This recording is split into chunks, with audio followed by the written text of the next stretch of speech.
Bonsoir et bon dimanche à tout le monde. Excusez ma voix, j'étais en train de dormir. On m'a sorti du lit pour me lancer ces informations. Je vous fais voir d'abord cette petite vidéo, ensuite nous poursuivons.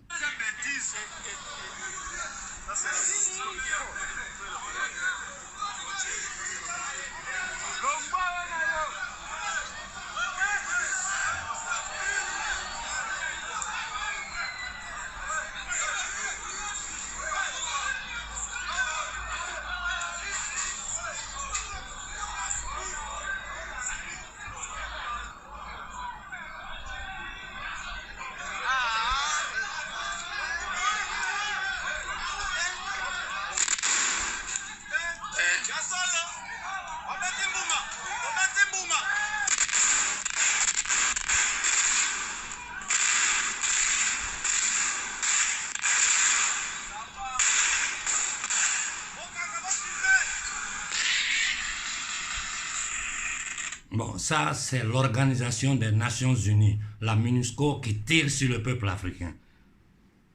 Regardez les douilles des balles. Il y a eu 5 morts. Quelqu'un peut m'expliquer pour quelle raison le Congo est séquestré par l'élite occidentale, anglo-saxonne et occidentale? Ils occupent notre terre militairement.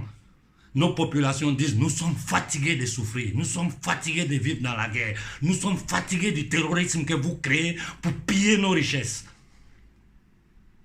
L'ONU, l'Organisation des Nations Unies, tire sur un peuple désarmé. L'ONU a tiré sur notre peuple, sur nos populations désarmées. Ils n'ont pas d'armes, ils n'ont rien. Ils sont en train de manifester, quitter chez nous. Ils ont tiré sur eux. Pour le moment, il y a 5 morts. On ne sait pas encore combien de morts il y aura au total. Qu'est-ce que vous allez faire? Vous allez vous asseoir sur la toile pour analyser et regarder le nombre de likes que vous recevez? Qu'est-ce que vous allez faire? Je m'adresse aux leaders panafricains. Lâches que vous êtes. Vous n'êtes que des lâches. Qu'est-ce que vous allez faire? Ils ont tiré sur nos populations en RDC aux yeux du monde entier. Tous les journaux européens sont silencieux, à part les journaux de la résistance italienne qui ont donné la nouvelle. Tout le monde se tait. Ils ont tiré sur nos populations à main nue. Donc s'ils l'ont fait en RDC, ils sont prêts à le faire au Mali, ils sont prêts à le faire n'importe où. Là où nous sommes arrivés maintenant, là, le sursaut patriotique, je dis bien en RDC, le sursaut patriotique des hommes en armes doit se faire voir. Parce que sinon, ce n'est pas la peine. Vous êtes tous des minables, des corrompus, des voleurs, des truands, des indignes. On tire sur nos populations. Des étrangers viennent en Afrique. Ils s'imposent. Ils tirent sur nos populations. Et l'armée congolaise, dans le monde intellectuel de la RDC, il n'y a personne.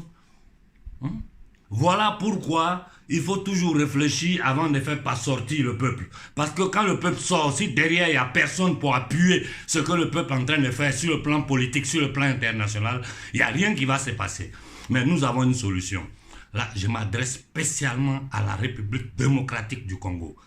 Le gars à la tête de l'État doit partir, même si ça doit coûter le sang de tout le peuple congolais. Je m'adresse aux militaires congolais. C'est le moment d'un sursaut patriotique. Vous ne pouvez pas vous asseoir là, devant le monde entier. Regardez les fils de la RDC qui n'ont fait que souffrir depuis des décennies. On tire sur eux. On tire sur eux. Parce qu'ils demandent le départ de la MINUSCO. C'est-à-dire c'est une obligation qu'eux, on dit on ne vous veut pas. Laissez-nous, on va régler nos problèmes avec les groupes armés. On sait comment se charger d'eux. Non, non, non, non. Ils tirent sur nos populations. Je demande à toute l'Afrique de se lever, de se mettre sur pied. Je demande à toute l'Afrique de se lever, de se mettre sur pied, de demander le départ immédiat de la MONUSCO, de la République démocratique du Congo. Que toute l'Afrique se lève pour demander leur départ. Si nous ne le faisons pas, c'est que nous sommes un peuple maudit. Nous sommes maudits. Je dis bien, nous sommes maudits si nous ne faisons pas cela. Que le Burkina, toute l'Afrique de l'Ouest, toute l'Afrique centrale se lève contre les Occidentaux maintenant. Ça suffit. Il faut demander leur départ immédiat de l'Afrique, sans condition. Allez-y tous, qu'ils tuent tout le monde. Nos morts ne peuvent pas être des morts gratuits. Ils ont commencé à tuer, qu'ils tuent toute l'Afrique. Que tout le monde s'élève et que tout le monde fonce sur les bases militaires occidentales et demander leur départ de l'Afrique. Il n'y a plus à discuter. Qu'ils continuent de tirer sur notre peuple. Mais il ne faut plus jamais s'arrêter. En RDC, ne commettez pas l'erreur de vous arrêter. J'ai dit aux hommes en tenue, aux militaires en RDC, ayez un peu de dignité. Regardez votre famille, vos enfants. Regardez votre peuple. Vous n'avez pas honte. Vous n'avez pas honte que l'ONU tire si des Africains à main nue.